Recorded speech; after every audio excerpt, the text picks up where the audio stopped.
Hello everyone, আশা করি সকলে ভালো আছেন। আমিও ভালো আছি। তোমাদের সামনে চলে এসেছি আবার একটা নতুন ভিডিও নিয়ে। অনেক অনেক ভালোবাসা জানিয়ে ভিডিওটা স্টার্টিং করছি। কালকে কোনো ভিডিও দেওয়া হয়নি তোমাদের সাথে, তার কারণ আমি একটু বাইরে গেছিলাম, প্রচুর ব্যস্ততার কারণে কোনো ভিডিও দেওয়া হয়নি। অনেকটাই বাড়ি ফিরতে লেট হয়ে গেছিলো, রাত 10টা বেজে গেছে। না কোনো লাইভ না কোনো ভিডিও, কিছুই করা হয়নি। চলো আজকে ভিডিওটা স্কিপ না করে দেখতে থাকো।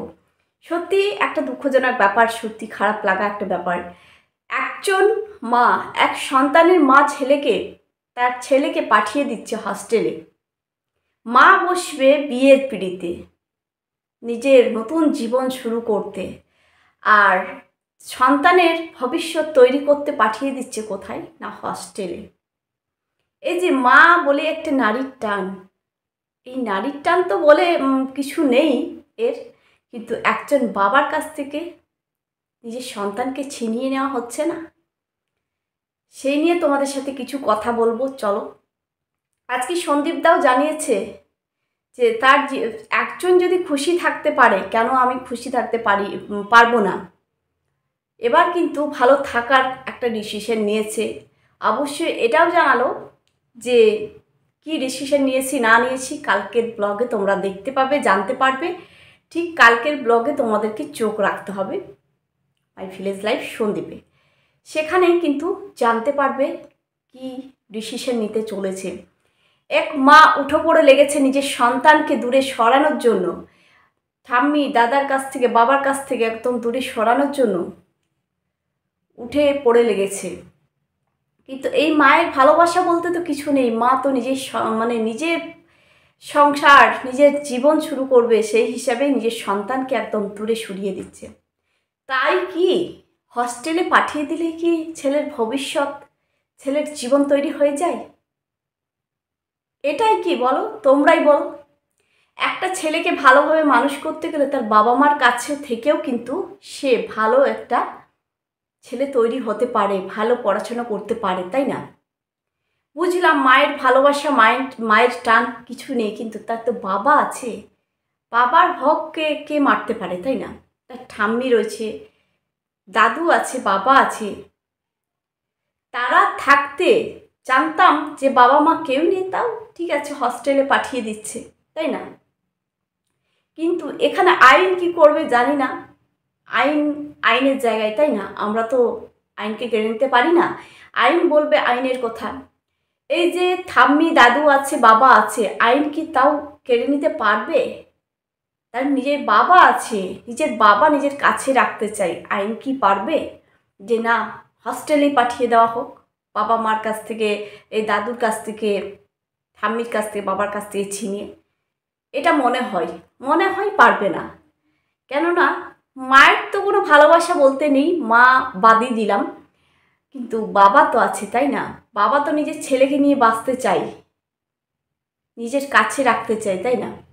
কিন্তু আমার উচিতে বলে, আমার যেটা মনের কথা তোমাদের সাথে সেটাই শেয়ার করছি, যে একটা ছেলেকে, একটা সন্তানকে, একটা কি বাচ্চাকে শুধু কি হস্টেলে পাঠিয়ে দিলে ভালো পড়াশোনা হবে, ভালো ভবিষ্যৎ তৈরি হবে, এটা কি সত্যি তাই?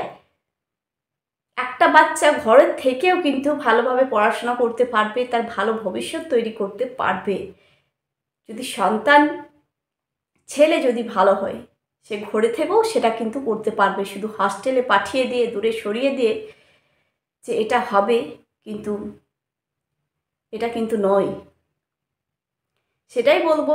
কিন্তু এখন তো একটাই, ওর তো কি শোধ বদলা নেওয়ার পালা। তো কিভাবে সীমাদিকে সাহায্য করবে, কিভাবে সদীপটাকে সাহায্য করবে, এটাই তো এখন কামলামুখীর উঠে পড়ে লেগেছে, তাই না? নিজের সন্তানকে ছিনিয়ে দূরে সরানোর চেষ্টা উঠে পড়ে লেগেছে এখন। এই প্রচেষ্টা, এই চেষ্টা চালিয়ে যাচ্ছে, কিন্তু দেখি কি হয়। এটাই বলবো কামলামুখীর কাছে অনুরোধ, যে তোমার সন্তানকে এভাবে তার বাবার কাছ থেকে ছিনিয়ে নেবে না, বাবার ভালোবাসা থেকে বঞ্চিত করবে না।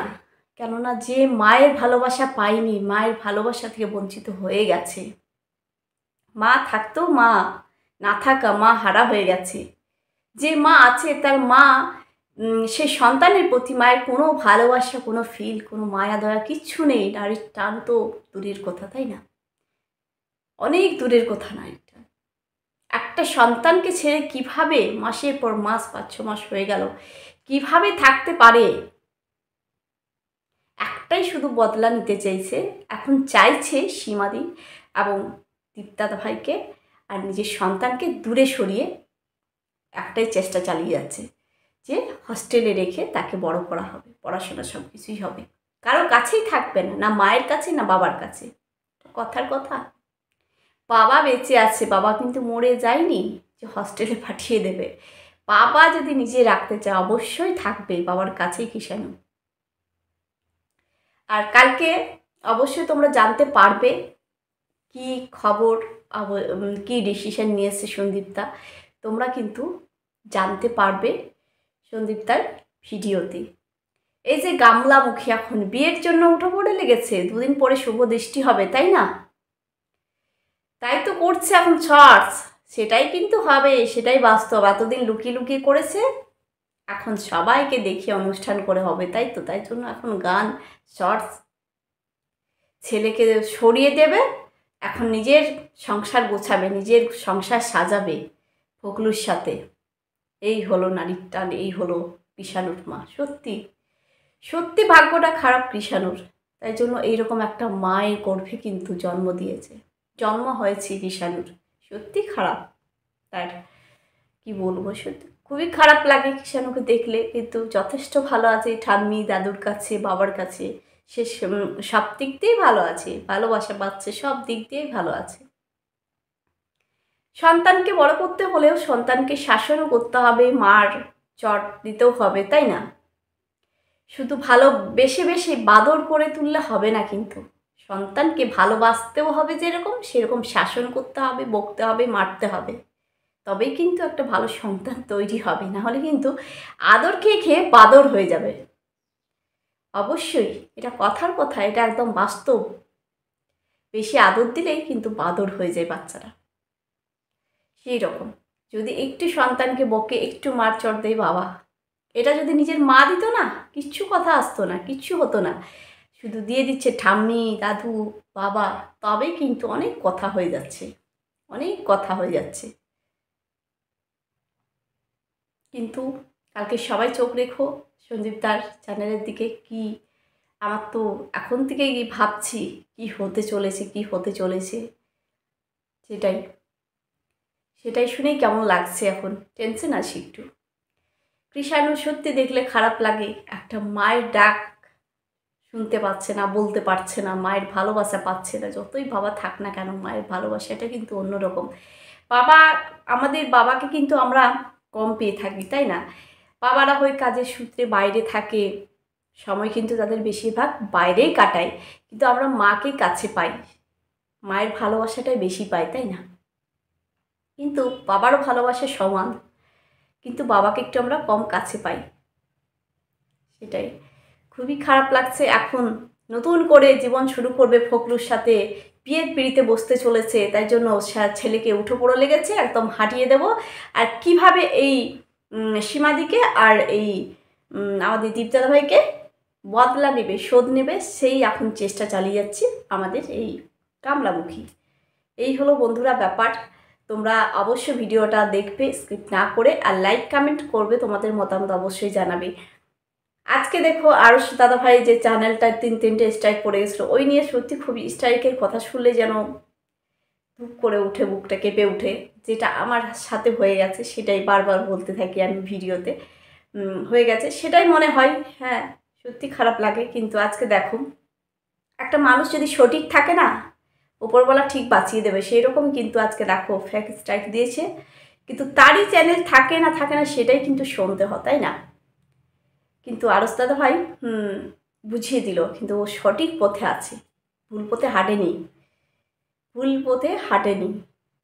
আর এই ঘোড়ামুখী কত কত কত কত নোংরামি করেছে, তাই না?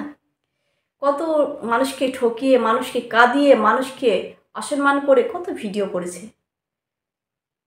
সত্যি খুবই খারাপ, একটা ওয়াইটিতে কন্ট্রোভার্সি ক্রিয়েটার নোংরা থেকে নোংরাতম হচ্ছে ঘোড়ামুখী। সত্যি খারাপ, খুবই খারাপ। চলো ভিডিওটা এন্ড করতে হবে, অনেকটাই বড় হয়ে যাচ্ছে। আর আমাকে দেখলেই অবাক লাগে, এই কামলামুখীকে, যে নিজের সন্তানকে দূরে সরানোর জন্য, যে আমি রাখতে পারছি না, ঠিক আছে, একটা নিজের বাবার কাছে তো সন্তানটা বড় হচ্ছে, ভালোবাসা পাচ্ছে, ঠিক আছে, ভালো রয়েছে, থাকুক না কেন, কিন্তু ও চায়নি যে ওর বাবার কাছে থাকুক এইভাবে। ও চাইছে শোধ নিতে, বদলা নিতে। কামলামুখী বদলা নিতে চাইছে। কামলামুখী এখন শ্বশুর বাড়ির যাওয়ার জন্য, সন্দীপতার যাওয়ার জন্য মানে এক পা এগিয়ে আছে, কিন্তু সন্দীপতা তো আজকে লিখেই দিয়েছে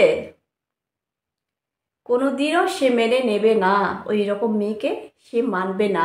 এটাই কিন্তু তার মানেটা বোঝায়, টাইটেলে যেটা লিখেছে এটাই কিন্তু তার মানে, যে ওকে ও আসতে চাইলেও এ কিন্তু মানবে না, এ বাড়িতেও নেবে না। এটাই কিন্তু এখন কিন্তু দুই নৌকোই পা, এদিক আর ওদিক, কি আর বলা যাবে। চলো ভিডিওটা এখানে এন্ড করছি। আর ভালো লাগলে লাইক কমেন্ট করো, আর চ্যানেলটাকে প্লিজ তোমরা সাবস্ক্রাইব করে আমার পাশে থেকো, এইভাবে সাপোর্ট করো, ভালোবাসা দিও। আবার দেখা হচ্ছে অন্য কোনো ভিডিওতে, তখন তোমরা সুস্থ থেকো, ভালো থেকো, সবাইকে টাটা।